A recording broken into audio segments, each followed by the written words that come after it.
పాడిందే పాట పాస్పర్ల ఏంటది దాసరి అని నిన్నటి దాకా చాలా మంది నాయకులు వాడినరు.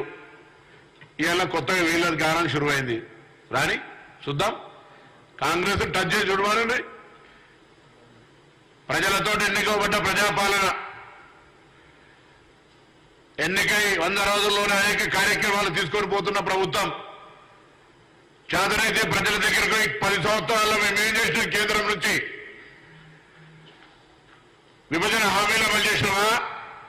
తెలంగాణ ఏర్పాటు మీద ప్రధానమంత్రి స్వయంగా తెలంగాణ ఏర్పాటు పట్ల అవహేళనగా మాట్లాడితే అది తప్పు అని చెప్పగలిగే ధైర్యం, మగతనం ఉందా? అవన్నీ లేకుండా ఊరికేనే కాంగ్రెస్ పార్టీకి సంబంధించిన అంశం మీద మాట్లాడితే అది వాళ్ళకి తెలుసు.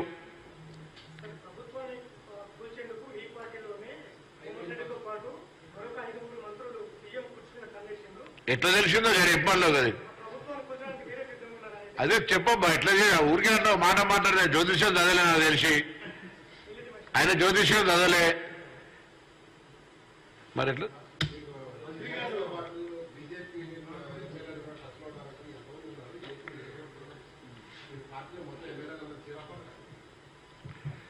మళ్ళొక్కసారి సందర్భంగా నేను గౌరవ కేటీఆర్ని కోరుతా ఉన్నా, బలహీన వర్గాలకు సంబంధించి ఏదైనా మాట్లాడే ముందు మీ దగ్గర ఉన్నటువంటి పార్టీ పదవులల్లా బలహీన వర్గాలకు న్యాయం చేసి వేరే పార్టీ గురించి మాట్లాడమని హితవు చెప్తాను.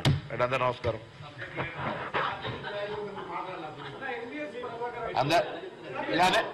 ఇవాళ బలహీన వర్గాలకు సంబంధించి కాంగ్రెస్ పార్టీకి సంబంధించిన అంశం మీదనే ప్రెస్ కాన్ఫరెన్స్. మళ్ళీ అవన్నీ కూడా మళ్ళీ మీరు ఎప్పుడైనా చిట్ చాట్ అప్పుడో కూర్చున్నప్పుడో మాట్లాడవాలి.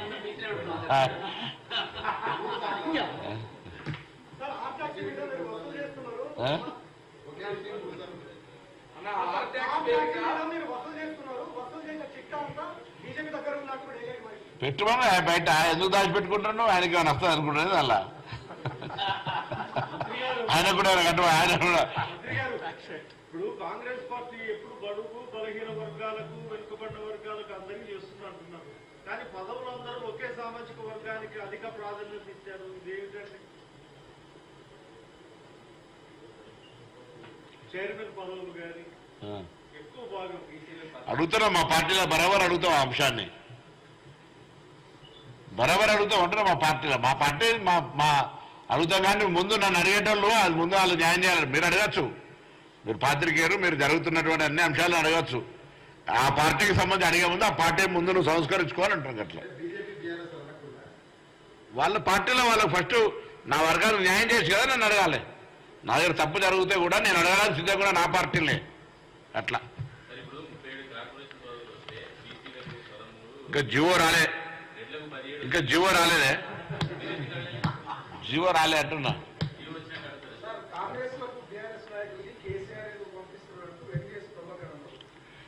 ఆయన ఇట్లానే పట్టి అయిన ఇట్లానే పట్టి ఆయన అట్లానే పడుతుంది. నువ్వు ఇట్లా నడుస్తున్నట్టు ఇవన్నీ ఇవాళ ఓన్లీ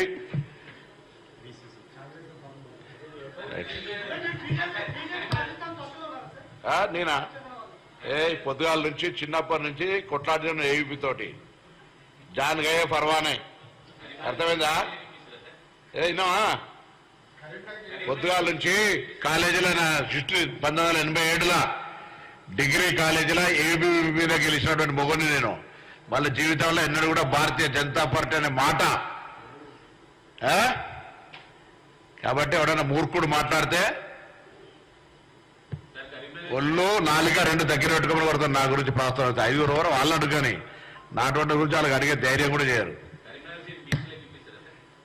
అయ్యా పార్టీ నిర్వహిస్తే ఎవరైనా ఇప్పుడు ఎవరైనా ఇచ్చిన వాళ్ళు టికెట్లు వాళ్ళని ఇప్పించుకున్నాం అని చెప్పుకుంటారా? పార్టీ ఎట్లా నిర్వహిస్తే అట్లా. అయినా పార్టీలో నేను ఇప్పుడు కూడా తెలంగాణ కాంగ్రెస్లో ఎమ్మెల్యే సీట్లప్పుడు కూడా ఢిల్లీకి పోయి అడిగినాం. ఎంపీ సీట్లప్పుడు కూడా పార్టీ చెప్పింది. ఎంపీ సీట్లప్పుడు కూడా బరాబర్ టికెట్లు ఇవ్వని అడుగుతున్నాం. దానికి సంబంధించి అది మా పార్టీలో బరాబర్ మాకు మేము బీసీ లీడర్గా మా వాయిస్ రేజ్ చేస్తాం. నేను ఇంతకుముందు చెప్పిన దాంట్లో మొహమాటం లేదు, ఎక్కడైనా మాట్లాడతాను. కానీ నేను ఒక బాధ్యత గల వ్యక్తిగా నా ఇంటర్నల్గా నా పార్టీలో నేనేం మాట్లాడుతున్నానో మీకు చూపించడానికి వింటూ రైట్. అందరూ నమస్కారం.